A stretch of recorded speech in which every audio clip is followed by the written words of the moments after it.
NCP ನಾಯಕ ಹಾಗೂ ಮಹಾರಾಷ್ಟ್ರ ಉಪಮುಖ್ಯಮಂತ್ರಿ ಅಜಿತ್ ಪವಾರ್ ಪ್ರಯಾಣಿಸುತ್ತಿದ್ದ ವಿಮಾನವು ಬುಧವಾರ ಬೆಳಗ್ಗೆ ಮಹಾರಾಷ್ಟ್ರದ ಬಾರಾಮತಿಯಲ್ಲಿ ಎಂಬಲ್ಲಿ ಇಳಿಯುವ ಪ್ರಯತ್ನದಲ್ಲಿ ಪತನಗೊಂಡಿದೆ. ಈ ದುರಂತದಲ್ಲಿ ಅಜಿತ್ ಪವಾರ್ ಸೇರಿದಂತೆ 6 ಮಂದಿ ಸಾವನ್ನಪ್ಪಿದ್ದಾರೆ. ಅಜಿತ್ ಪವಾರ್ ಇಂದು ಬೆಳಿಗ್ಗೆ ಮುಂಬೈನಿಂದ ವಿಶೇಷ ವಿಮಾನದಲ್ಲಿ ಬಾರಾಮತಿಗೆ ತೆರಳುತ್ತಿದ್ದರು ಎನ್ನಲಾಗಿದೆ.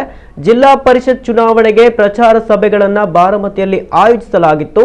2 ಪೈಲಟ್ಗಳು, ಭದ್ರತಾ ಸಿಬ್ಬಂದಿ ಮತ್ತು ಆಪ್ತ ಸಹಾಯಕ ಮೃತಪಟ್ಟಿದ್ದಾರೆ ಎಂದು ತಿಳಿದು ಬಂದಿದೆ. ಹೆಚ್ಚಿನ ವಿವರಗಳು ಇನ್ನಷ್ಟೇ ಲಭ್ಯವಾಗಬೇಕಿದೆ.